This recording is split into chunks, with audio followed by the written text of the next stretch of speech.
desert holds its breath. In the heat of morning, a rancher's hand closes on a stranger's wrist.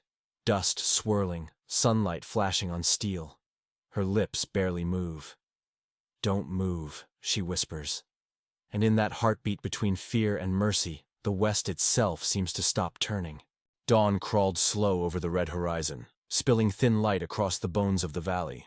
The mesas glowed like embers under ash.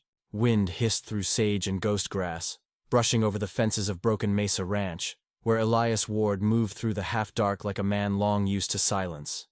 His boots sank in the frost-toughened earth. A crow called once and fell quiet. He liked the stillness, or had convinced himself that he did. Since Martha died that last winter, silence had become his only company, and the rhythm of it kept him upright. Feed the stock, mend the fence, patch the roof, watch the sun crawl down and the night come in cold.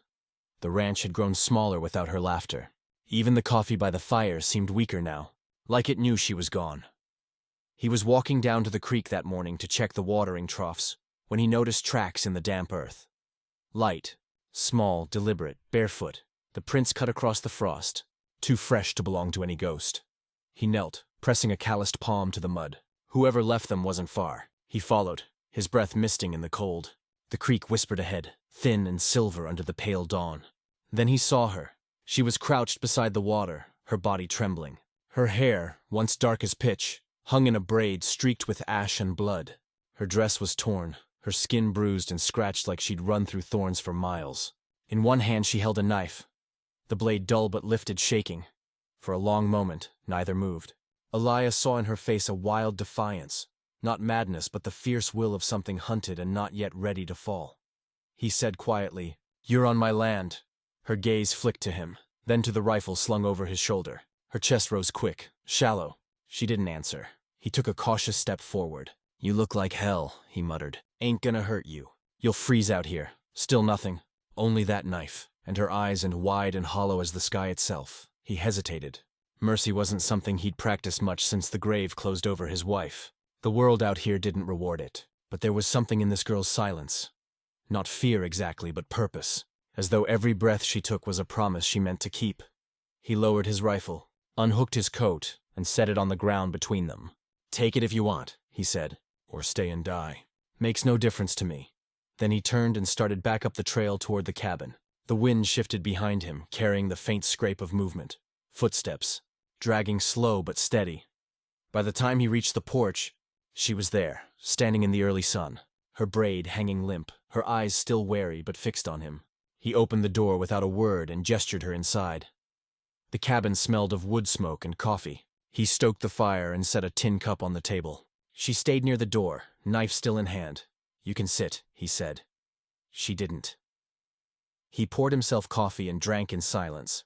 The old rocking chair creaked like an old friend. After a while, he said, "Got a name?" "Nothing." She watched the flames, as if they might answer for her.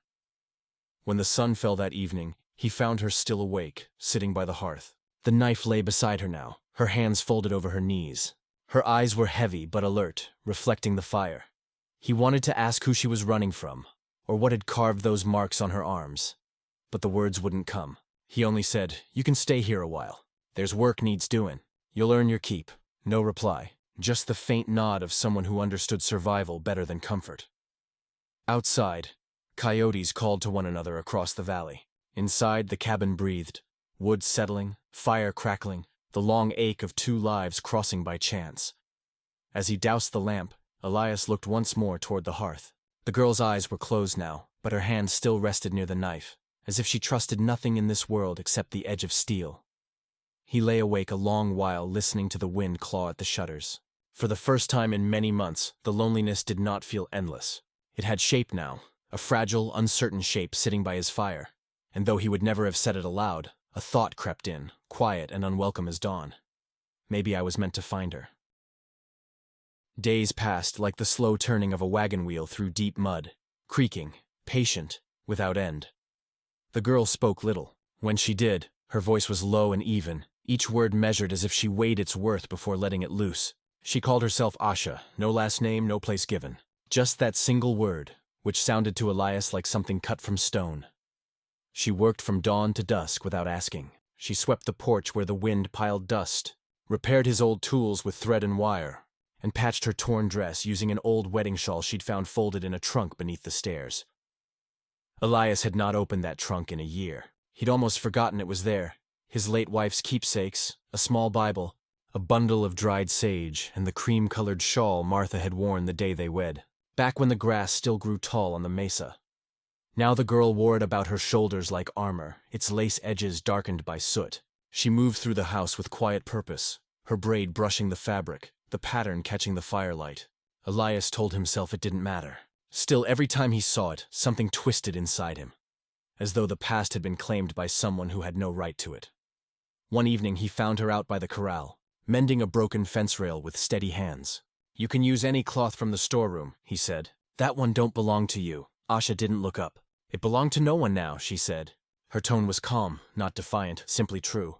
Then she added, almost to herself, "A woman's hands made it. It should keep on working." Elias said nothing. He turned back toward the cabin, feeling the storm building far out in the west. By sundown, thunder began to roll across the valley, deep and restless. Wind clawed at the shutters. The smell of rain came sharp and cold through the cracks. He stabled the horses, latched the barn, and set another log in the fire. That night, the storm broke. Lightning licked the ridge like a whip. Elias lay half awake, listening to the roof groan under the rain. Somewhere in the distance, he heard the long wail of coyotes, or maybe just the wind pretending to be them. Then came another sound, the barn door creaking. He rose from bed, took his rifle, and stepped into the storm. Rain hit his face like handfuls of gravel. The lantern swung in his hand, its light trembling over mud and fence wire. Inside the barn, the horses stamped nervously, sensing what he hadn't yet. He saw her there, kneeling before the back wall, the shawl clinging wet to her shoulders, her head bowed. At her knees lay a small wooden cross, his wife's grave marker, which he'd moved into the barn when the rains first came hard that spring. Asha was whispering, soft and rhythmic, words not in his tongue. He couldn't tell if it was prayer or song. "What are you doing here?" he asked, voice low over the storm. She startled, spinning to face him. The knife flashed in her hand, a pale gleam of lightning reflected in steel. Elias reacted without thought. He reached out, caught her wrist, and the world seemed to freeze. Rain hammered the roof, lightning ripped the sky open. For one suspended breath, their eyes locked. Her gaze was fierce, alive with warning. Then her lips moved, barely sound at all. "Don't move." At first he thought she was threatening him, but then, from the shadow near his boot, he heard it, a soft, dry rattle, sharp and quick. He looked down. A rattlesnake, thick-bodied and coiled, lay inches from his heel, its head lifted. Before he could draw breath, Asha moved. Her arm twisted, breaking free of his grasp. The knife flashed once, clean, sure, and the snake's head fell still. The silence that followed was absolute, carved deep and ringing. Only the storm spoke outside, muttering like an old god. Elias stared at the dead snake, its body still twitching in the dirt. He let go of her wrist and she stepped back, breathing hard.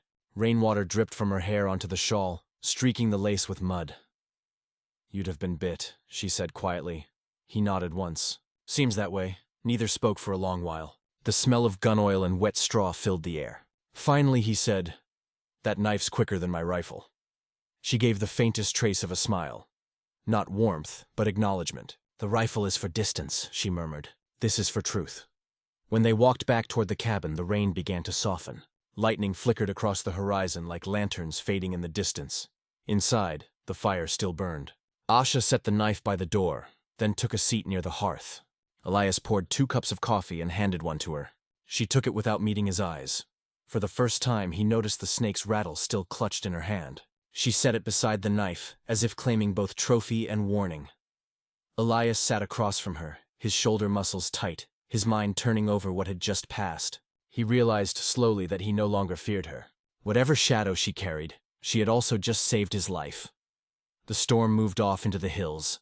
The fire's glow flickered on the shawl, on the knife, on their faces, 2 strangers caught between mercy and mistrust, breathing the same quiet air, and though the night stretched long, neither spoke again. They didn't need to. The snake's silence said enough. Weeks drifted by like dust through sunlight, slow, weightless, and unremarked upon. Life at Broken Mesa Ranch found a fragile rhythm. The kind that exists only between two people who have learned to move without words. Elias and Asha worked side by side from first light to dusk. He showed her how to set a fence post straight and true, how to mend a leather cinch with sinew. She taught him to listen, to wind, to soil, to the stillness that meant rain. They spoke little. Silence had become a kind of language between them. One measured not in speech, but in motion, in the creak of a saddle, in the hiss of the branding iron, in the way she handed him tools before he asked. At night, the cabin filled with the faint hum of Asha's voice. She would sit by the lamplight, her fingers moving through her braid while a soft tune slipped past her lips. Low, circular, ancient. Elias never recognized the melody, but it eased something deep in him, the same way a man might feel at hearing the sound of rain after drought. He found himself listening for it each night, waiting for it the way one waits for dawn. One morning, he rose early, before the sun had burned the frost from the ground. The horses were restless, their breath clouding in the cool air. He stepped out to the ridge and saw it. A column of smoke rising in the distance, thin and black, too deliberate to be lightning fire. It climbed the pale sky like a warning sent to gods. Elias froze. He knew that kind of smoke. He'd seen it in the war, and later, on the range when men wanted to find what didn't wish to be found. He turned toward the cabin. Asha was already there, standing on the porch, her shawl drawn close, a rifle resting easy in her hands. Her face was calm, though her eyes had turned sharp as flint. "They found me," she said. Nothing more. Just that. The words fell heavy between them, like the toll of a church bell that meant trouble had come. Elias didn't ask who they were. The scars on her wrists, the way she flinched at certain shadows, the fire that lived behind her quiet. They told him enough. Whoever hunted her had done so before and without mercy. How many? He asked. 3, maybe 4. She didn't look at him. They'll come by the ridge road. Not before nightfall. Elias nodded once. That was all they needed to say. They spent the day readying the ranch. Together they boarded the windows, nailed the barn door tight, led the horses down to the ravine where the rocks would hide them. Asha stacked dry wood near the hearth, checked the rifle sights with the calm of someone long accustomed to waiting for violence. Elias cleaned his old Winchester by the fire, the oil soaking into the wood like dark memory. He hadn't fired it since the day Martha died, hadn't wanted to, but grief and fear had a way of pulling a man back into his own shadow. As he worked, he caught Asha watching him. Her expression was unreadable, but there was no fear there, only resolve. "Why come here?" he asked quietly. "There's nothing worth finding on this land." Her answer came slow. "I wasn't looking for land." She paused, eyes on the rifle. "I was looking for quiet." Elias thought of the years he'd spent in silence, mistaking it for peace. Maybe she was the same. Another soul running not from the world, but from the echo it left inside her. By sundown, the sky burned a copper red. The wind turned warm, uneasy. Coyotes called from the far hills. And somewhere in that sound, Elias felt a pull. Not of fear, but of something older. Protective. Like the instinct to shelter fire from rain. He watched Asha standing by the porch rail, her braid lifting in the wind, the rifle steady in her arms. She looked like a ghost of the land itself, proud, scarred, unyielding. "You've done this before," he said. Her gaze stayed on the horizon. "Too many times." The air between them thickened with unspoken things. Shared loss, shared waiting. Elias found himself realizing, with a kind of reluctant awe, that he cared. He cared what became of her, what tomorrow might bring. And he hadn't cared about anything or anyone in a long, long time. When the first stars appeared, she turned to him. "You should rest," she said. "I'll rest when you do." Asha gave a faint nod, half grateful, half resigned. Then she said softly, "They'll come from the north. The wind will hide their sound. Stay near the fire." Elias looked past her at the wide, shadowed land, his land, and felt a slow, grim peace settle in his bones. The kind that comes when a man decides he won't run. Not this time. He took his place by the window, watching the last of the light fade beyond the ridge. The sky turned black, the smoke disappeared into night. And in that deep silence, broken only by the soft hum of her song, the ranch became something new. Not just a place to survive, but a place to stand. Night fell heavy over the mesa. The last of the daylight died in a storm of copper and gray, and the sky folded itself into darkness. Rain began to whisper on the tin roof. Slow at first, then steadier. The kind of rain that hides footsteps and sharpens fear. Inside the cabin, the fire burned low. Elias sat by the window, his Winchester laid across his knees, watching the faint gleam of the horizon where the ridge curved like a sleeping animal. The smell of wet dust filled the air. Asha stood by the door, silent, still as carved stone. The rifle rested in her hands with the ease of long memory. Her braid was tied tight against her neck, her shawl pinned back for movement. She looked ready, not eager, not angry, just ready. Neither spoke. The waiting was its own kind of battle. Then, through the rain, came the faint sound of hooves. 3 riders emerged from the dark, rough men in slick coats, their faces half hidden beneath wide brims. They dismounted slow, boots sinking into the mud. One of them carried a lantern that threw trembling light across the porch. Elias stepped outside. The air was cold, full of the scent of sage and gun oil. He stopped at the edge of the porch, the rifle still in his hands but pointed low. The tallest of the men stepped forward. "Evenin'," he called. His voice was smooth, rehearsed, the kind men use before a killing. "We're looking for a woman. Came this way a few weeks back. Half-blood, quiet type. Might be staying under your roof." Elias didn't answer. The man smiled thinly. "Ain't no trouble, friend. She's wanted down south. Murder. You hand her over, we'll be gone before dawn." Behind him, lightning flared, white and cruel. The rain hissed harder. Elias said, "There's no one here that wants any part of your law." The man's smile faded. "Law's not what we're bringing. We're bringing payment." He reached into his coat and tossed something onto the porch. It landed near Elias's boot with a wet thud. A folded wanted poster, ink bleeding from the rain. Asha's face was there, drawn in rough lines, beneath it the words, "Wanted for murder, $200 dead or alive." Elias didn't bend to pick it up. "You'll ride back the way you came," he said. The man's eyes narrowed. "You protecting her?" Elias shifted the rifle just enough for the man to see it ready. "I'm protecting my land. No one crosses it without my say." The rain drummed harder. The other men spread out, hands moving toward their guns. Inside the cabin, Asha's voice came low but clear. "Elias." He turned just enough to meet her gaze through the doorway. Her face was calm, the shawl darkened by the wet. "Let me go," she said softly. "This isn't your fight." But Elias only shook his head. "It is now." The first shot came before he finished speaking, a flash of fire in the dark, the crack of thunder splitting sky and earth alike. The bullet shattered the porch post beside him. Elias fired back, the Winchester kicking against his shoulder. The blast lit the rain in red. Asha moved through the smoke like a spirit born of war, silent, fluid, deadly. She fired twice, fast and precise. One man fell into the mud, his lantern shattering beside him, spilling light and flame across the puddles. The second came at the door, pistol drawn. Asha met him there, striking with the butt of her rifle, the sound sharp as bone cracking. He fell hard, breath gone, and she fired once more, clean through the heart. The last man fled into the dark, his horse's hooves lost in the storm. The night swallowed him whole. When the echoes faded, all that remained was the hiss of rain and the groan of the wind through broken wood. Elias sank to the porch rail, his breath ragged. The Winchester slipped from his hands. He felt a warm spread beneath his shoulder. Blood. The bullet had grazed deep. Asha knelt beside him in the mud. Without a word, she tore strips from her shawl, the same one she had worn since the day she arrived, and pressed them against the wound. Her hands were steady, her touch unflinching. "Hold still," she said. He did. Rainwater ran down her face, mingling with blood and smoke. When the bleeding slowed, she helped him inside, propping him near the fire. For a long time, neither spoke. The room flickered with orange light. Outside, the storm softened, spent. Finally, Elias broke the silence. "You want to tell me why men ride half a country to kill you?" Asha's eyes found the fire. For the first time since he'd met her, she looked tired. Not from the fight, but from the weight of memory.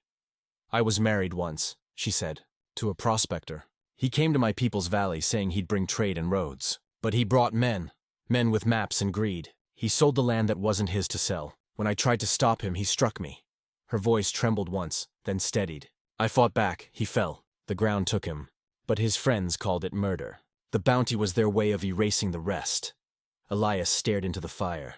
The light trembled over her face, over the blood still staining her hands. He said, "You killed to survive." She nodded. "And I kept running to remember why I must live." The fire popped, throwing sparks across the floor. Elias looked down at the torn strips of the shawl, now soaked through with his blood. The fabric that once belonged to his wife had become something new. Not relic, not grief, but mercy. He reached for her wrist, not to stop her, not to command, but to anchor himself in the truth of her presence. "They'll come again," he said quietly. "Yes," she answered, "but not tonight." The rain began to fade to a whisper. Outside, the wind carried the smell of burnt powder and wet sage. Elias leaned back, his shoulder burning, his mind hollowed by pain and understanding. For years he had thought the land was his only companion. The dirt, the fences, the ghosts. Now he saw that it had been waiting all along to test him again, to see if he could still stand beside another soul when the fire came. Asha stirred the coals with the poker, feeding the flame. For a moment her face softened, a faint light in her eyes, like something almost forgiven. The blood, the rain, the fire. They mixed together in the quiet, binding two lives scarred by loss into something rough and unspoken but true. And when dawn finally came, it found them both still awake. The fire burned low, the rifles cleaned and stacked by the door. Outside, the ridge smoked gently in the morning mist, the smell of blood and firelight lingering like a memory neither would ever forget. Winter came slow to the valley, as though it had forgotten the way. The first snow fell light, almost uncertain, a dusting of white over the sage and fence rails, softening the scars the summer had left behind. Then came more, heavier, until the world turned pale and still, the mesas veiled beneath quiet. Elias healed by degrees. The bullet wound closed stubbornly, leaving a dark seam across his shoulder like a thread of fate. He moved slower now, but not aimless. Each morning, Asha brewed coffee before the fire, the steam curling into the gray air, and they shared the first hour of daylight in silence. The land slept. The cattle huddled close near the barn. Some days, the wind carried nothing but the faint cry of a hawk, circling somewhere above the white expanse. Together, they rebuilt what had been broken, the porch rail splintered by bullets, the corral gate torn from its hinges. Elias worked the hammer with one hand, the other bound tight, while Asha steadied each board. They spoke little, but their rhythm matched, as if the sound of nails driven into wood were the only language the land still trusted. One evening, near dusk, Elias went to the barn alone. The cold there was deep, the kind that bit through wool. He lit a lantern and stood before an old cedar chest in the corner, one he hadn't opened since the day Martha was buried. Dust filmed the lid, the lock rusted. He pried it loose with a nail hook. Inside lay a wedding dress folded in yellowed paper. The lace had lost its sheen, the fabric brittle with time, but even now it carried the faint ghost of lavender. He lifted it gently, the lantern light trembling over its folds. When Asha entered, she stopped in the doorway, the smell of hay and oil thick around her. The dress shimmered faintly in his hands like the last light before dusk. He said nothing. He simply held it out to her. Asha's face softened, but she didn't step forward. For a long moment she only stared, not at the dress itself, but at what it meant. "This belonged to your woman," she said quietly. Elias nodded once. "She kept it even when she had nothing else. Figured maybe it ought to be used again." Asha hesitated, then took the dress. Her fingers brushed the lace as though it might vanish at her touch. "It's beautiful," she murmured. Later that night, after Elias had gone inside, Asha spread the dress across the table by the fire. The fabric glowed pale in the flickering light, almost alive. She sat for a long time, staring into it, not with envy, but with a kind of reverence. Then, slowly, she reached for her knife. By morning, the dress was no longer whole. She had cut it into careful strips, each piece folded neat beside the others. She used one to polish Elias's tools, another to patch the worn saddle leather, another to bind the leg of a sick calf that had slipped on ice. Elias found her in the barn later that day, wrapping a strip of lace around the handle of his hammer. He watched her for a moment, the wind moving her braid like a black ribbon. "Why that?" he asked finally. "Why cut it to pieces? You could have kept it whole." Asha tied the knot firm, her fingers red from cold. "Something that once promised love," she said softly, "should still be used to mend." Her words settled in the air between them, warmer than the breath of the lantern. Elias felt the ache of them deep in his chest. Not grief exactly, but something gentler, something almost like peace. That evening, snow fell steady. It blanketed the graves by the hill, the fences, the trails that led away from the ranch. The world looked reborn, washed clean of all that had burned and bled. Inside, Asha sat by the fire sewing a new cover for his shoulder, the lace edging catching the light.